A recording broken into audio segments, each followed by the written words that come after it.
Mountlake Terrace Hawks opening up their football season on Friday night.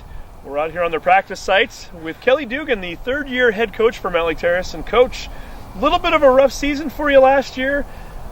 Got a chance to play some of the younger guys, though. So how has practice been going so far this year? It's been really good. It's kind of a new attitude, new approach, new work ethic. It's been a lot more fun. We think it's more productive. Kids seem to be enjoying themselves. So it's been light, but we've been working hard, and I think it's all been constructive. The one thing that jumps out at me when I look at your schedule, especially early in the season, 3 consecutive games to start the year in which you're playing at 5 p.m. In October and November, that doesn't matter so much, but when you're talking about early September, and especially in a year in which it seems to be hotter than normal, are you concerned at all right now when you look ahead to not only this Friday, but the Fridays to come? Are you putting a little more emphasis on conditioning because of it? Or Yeah, until you mentioned it to me, I didn't realize that, for starters. Happy to bring that to your attention. So what comes to mind is it really doesn't matter. We practice at 3:30 or 4 o'clock anyway, so we're practicing when it's real hot. We don't get done until 6 or 6:30, so that window of time is not going to affect us heat or humidity-wise, I don't think. We have been focusing on conditioning quite a bit because we don't have a ton of guys, and there's a lot of players playing 2 ways or getting a lot of PT, so we need them to be in shape. And honestly, 5 o'clock games are the best for us logistically because we can get the field a little bit earlier. We don't have to rush our routine. We're not waiting around for the prior game. We're not waiting around for people to open the locker room up for us, all those kinds of subtle issues. So I really like the sounds of that, to be honest with you. Interesting, Yeah. Okay. No, I'm happy you got them because there's no other way around it, right? You're going to go with it right off the bat. We're looking at your team here a little bit, and we'll start off by talking offense. Jesse Martineau obviously getting some quality experience late in the season and really at times looking very sharp.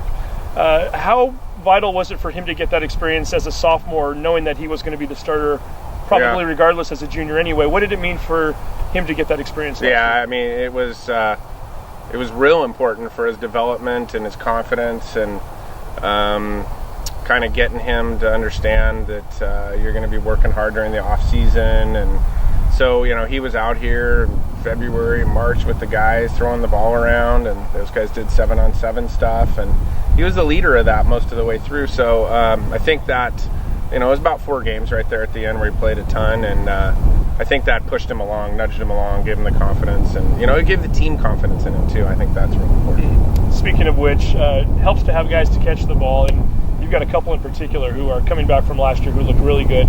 Talk to me a little bit about your 2 starting wide receivers and maybe the depth of that position. Yeah, so that'd be Keegan Grayson and Brandon Bach. They're going to be slot receivers for us. Both real good hands, run excellent routes. They're the kind of guys that can catch a 6-yarder and take it 60 yards, so we like that, of course. We got on the outside, we've got Dominique Latham, Jeswin John. I think those end up being our guys out there at the X and the Z spots. And again, they're just solid route runners, and they make good catches. They don't drop many. So we're pretty excited about the group of receivers we got. They're not real big, but they're quick and they run good routes. Get the job done. Yeah. Now, if you need to run the ball, who are we looking at in the backfield? We got Jabray Richardson, who's a junior. It'll be his first meaningful playing time on offense at the varsity level. And then Musa Traor's a senior that's been in our program for 4 years. He's real strong. He's put on about 30 pounds since last year. So we feel pretty good about those 2 guys in the backfield for us. You can't run the ball at all if you don't have a line, right? So what are we looking at up front? Yeah, so we have 2 returning starters, Michael Fu and Alex Pollock, and those are a center guard combo for us. And that's a good core. That's a good place to start. They both started last year, several games for us. And otherwise, we're still kind of putting it together. We've got some young guys, sophomores, some older kids that just came out, seniors as a matter of fact, that just came out for this year of football and haven't played for a couple years. So we're working them into it. They're learning. There's probably 6 or 7 guys competing for those last 2 or 3 spots, and we like it that way. We feel like we need to have 9 linemen to be successful through a full season. So they're all pretty comparable and talent-wise, and they all work real hard and they're smart. So it's just going to be a matter of who beats each other out, on any given week. Right. And now when we look on the other side of the football, what are we looking at on defense? Well, maybe start with the defensive front. Some of the same names that we mentioned on the offensive line that we're going to be seeing on defense? Yeah. One kid you might see on the D-line is Jordan Klingen, and he's come back after not playing for us for a couple years. Big kid. He's real strong and athletic and learning football. In fact, I don't think he's played since middle school, now that I think about it. So he's coming along nicely. It is some of the similar names, Jeswin and Keegan and Brandon and Dom. They're going to be out there for us. Michael Fu on the D-line as well. Jabray at linebacker. Musa at linebacker. So, small school without a big roster, it's a lot of the same names. But, we have a lot of sophomores that we're pretty excited about, that they're going to see playing time. It's just a matter of when and how long, or what, how far along in the season it is before it's meaningful time. But we got a bunch of athletes, and they work hard and they love to tackle. So they can all play defense. And we talked a little bit about the 5 p.m. starts, but let's look at the opponents now. You start off this Friday up in Bellingham. You're playing Sehome. They came here last year, so now it's time to return the favor. Do you like the fact that that first game is on the road? Maybe get the players away from distractions of having some of their classmates around them. School hasn't started yet anyways. It's kind of nice to get them on a road trip and just see what they can do. It's not a bad thing. I mean, it's an opportunity to bond as a team and get our road routine down right out of the gate, so they understand what it's all about, and being prepared and loading on the bus and what you do when you get at the opponent's stadium. So, yeah, I mean, we're looking forward to it. We expect Sehome to be improved over last year. We know they have a new coaching staff. They've got a new offense they put in, and so there's a lot of unknowns there to exactly what they're going to be doing to us. But we're sure with the coaching change, the attitude has probably changed, and I'm assuming their effort level is going to be high, and they're going to be playing with a lot of passion. So we expect it to be a tough game. And then you come home the following week. We want to promote the home opener, September 8th, 5 p.m., Cedar Crest, a team that got you last year. Maybe a little revenge game, perhaps, or some of the kids talking about that one? Or? Yeah, I don't know if the kids are talking about it. Coaching staff talks about it. We've been talking about it. So it's certainly a game that we want to win. It's real important. That would have been the game last year that kept us out of the playoffs.